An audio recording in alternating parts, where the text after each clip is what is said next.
all you beautiful people out there, what is going on? This is your friend Birdie coming at you fast with another Paragon Tips video, and today we're going to be looking at how to jungle like a pro on the new map, Monolith. But before we get into that, I just want to say a big thank you for making my last How to Jungle Like a Pro video so successful with almost 100,000 views. That was absolutely insane. Thank you guys so much. And now, let's make sure we make this one at least as half as successful and as half as awesome, because a lot of you guys really enjoyed the last one and we're asking for a new one. So we're going to be going very in depth with this video, going over the basics first off, how to successfully even kill the minions quick-like and with taking the least amount of damage, all the way through to what items you should use, to what you should be doing at what moments in the game, and so on and so forth, just like we did in the last video. So let's go over all the stuff that we're going to be going over. Like I said, we're going to be going over the basics of the jungle, when the buff timer's on, when they spawn, the starting items that you should typically use with specific junglers, buff timers, how to rotate, how to gank, how to group, when to invade, and all that good stuff, because the jungle is probably the most intimidating place in Paragon, especially for newcomers. And in my opinion, I think it's also the least played for those of people who actually understand what the jungle is. I mean, of course, in the lower elos, you're going to have people with, like, what, 4 fighter comps or something crazy like that. But, yeah. Anyway, you should only have one jungler. And here you're actually seeing a little bonus that I'm going to throw in real quick. You should always try and invade whenever you can as a jungler if you are experienced and you're comfortable with it. This is for more advanced players. I always start with that invade and solo lane because I know that the people in the off lane usually start with that rightmost, or I guess leftmost, depending on which side you are, camp, and you can go ahead and steal that inner camp, especially if you're someone like Rampage who has that built-in regen. And he's going to be the one featuring in this video because he has been my favorite jungler of late, and he is a pretty go-to jungler for most people. So notice what I'm doing right here is I'm actually running around in circles around these minions. This is called kiting, and this is where you actually run in circles around the minions. You have your trigger held or your left mouse click down on the basic attack button, and you're just running around in circles and aiming at whatever minion is closer to you. You don't have to keep focusing the same minion. Don't worry about it too much, because you might worry about it too much and start missing, and that'll just start wasting time. You want to make sure you're at least landing a hit on one of these minions. And notice how they're actually running around in the circle, trying to chase me and trying to hit me. If I were to stand still, like a lot of you probably have already witnessed, the minions will just be beating me, just 3 hits a second, just absolutely boom, you know, just absolutely draining my health. But doing this, it actually wastes their time trying to run over to me because my reach is way farther than theirs, and they actually don't do even the third amount of damage as they normally would do to you, which saves a lot of time, it saves a lot of health, and it allows you to do stuff like this, like show up and make sure that the enemy gadget can't do anything crazy to your mid laner even after taking that buff. And this is also another thing that I'm going to lead into right now, is I failed at getting that buff right at 3 minutes because I was busy invading the enemy camp and I was a little sloppy on my rotation. But here's are some important timers to note. So the green buff, which you guys saw earlier in that jungle, okay, it spawns at a really interesting time, okay? It doesn't spawn right on the 3rd minute or something like that. It actually spawns a minute after the camp spawn. So it spawns at around 2.5 minutes. I think the exact timing is 2:20 because the first jungle camp spawned at 1 minute and 20 seconds into the game. Now this green buff actually has a 2-minute timer respawn on it. And the river buffs also have a 2-minute timer respawn on it. Not exactly from the time death, but more so on the actual timer. So what that means is the river buffs spawn at 3 minutes into the game. Every 2 minutes, a new buff will spawn if the old buff was picked up. So that's very important to note, okay, that the green buff is not actually on a timer of its own like those river buffs. It's not going to spawn every odd minute. It's actually going to spawn 2 minutes after somebody takes it. So that's a big difference. Use that to your advantage when rotating around and taking these ganks, making sure that you're always on top every odd minute, that you're on top of the river buffs. Right now I noticed that, hey, it's 4 minutes and 40 seconds into the game. In 20 seconds, another river buff's going to spawn, and I'm kind of close to it. So I'm going to make sure that I take this camp, try and take it as quick as I can before 5 minutes, and actually get there. And a good thing to keep in practice is to actually get to those river buffs a bit early. And again, I'm a little bit late, okay? I should have been there already, so waiting by that river buff camp to make sure nobody would take it. But I was certain that, hey, my teammate over there, that gadget of mine, would actually take it over.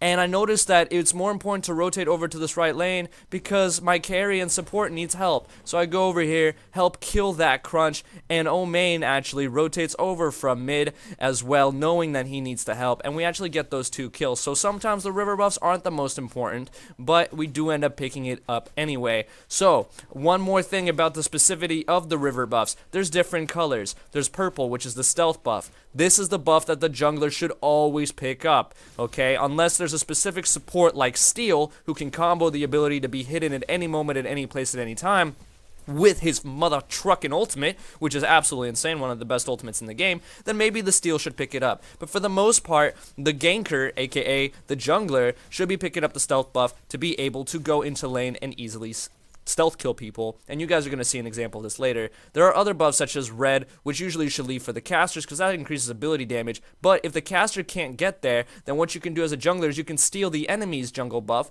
which in this case is on the other side of the map from me, but I just haven't been able to rotate over there because this is still the farming phase.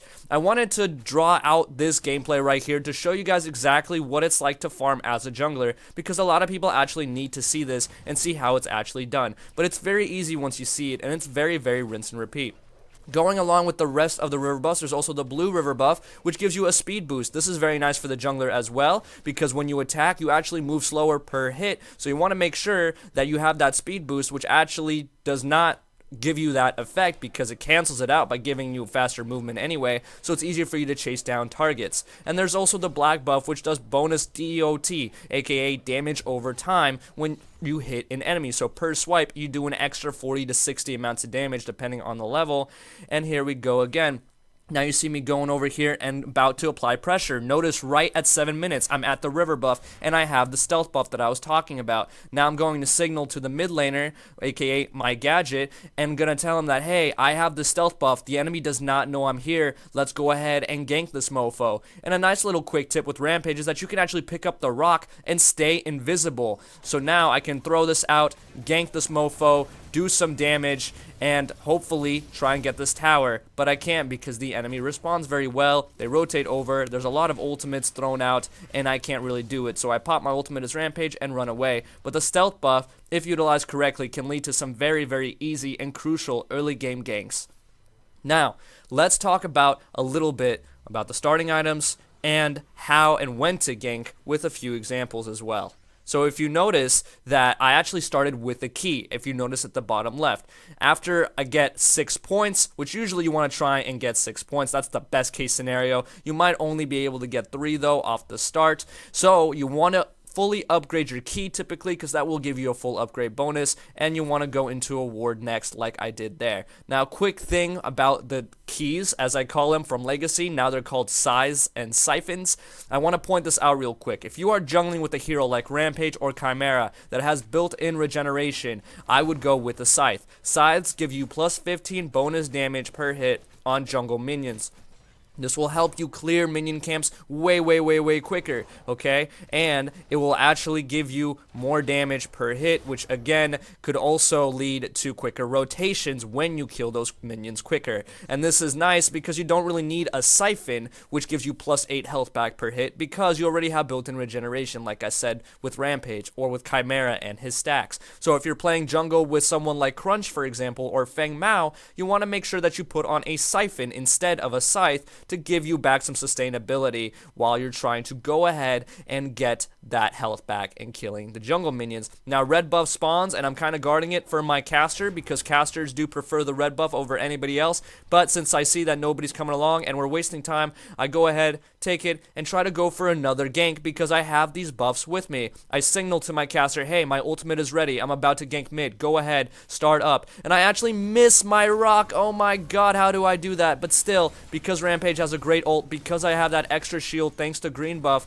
I'm actually able to tank that tower and kill the guy nonetheless.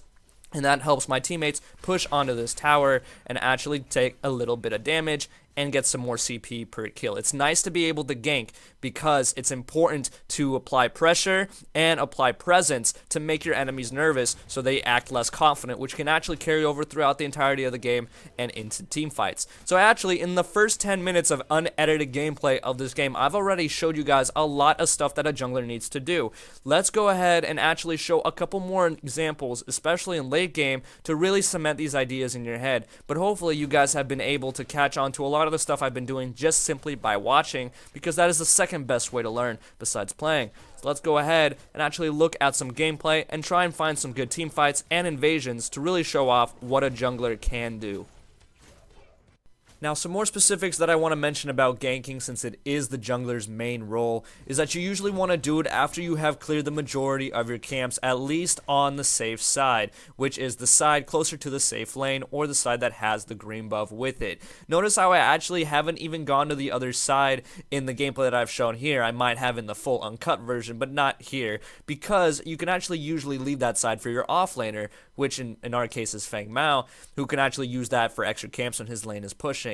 And after you have cleared your lanes, you can actually start ganking. You usually mainly want to put focus on the mid lane, because if you control mid lane very well, it's easy to rotate from lane to lane. You don't really have to help safe lane as much, although you should, and you should really help off lane last. A lot of people feel like, hey, you need to help off lane because it's a 1v2 situation, but really off lane's a very passive role and just needs to stay back and make sure that they stay alive. So you actually want to help your safe lane to be able to put more pressure on the lane that they're at, plus give them more CP and give more last hits to your ranger, who gets stronger last game, comparatively speaking, to your jungle. Now notice how we actually grouped there and actually took apart two people, and that's using comms, using good communication, realizing that, hey, somebody's out there, using wards to see that they're ping there. If you see an enemy out of position and you see a lot of your teammates ready to group up right away, and as a bonus you also see where the rest of the enemy team is and know that they're not that close, you can actually jump onto the enemy quick and use CC like Rampage's Rock, like Chimera's Leap,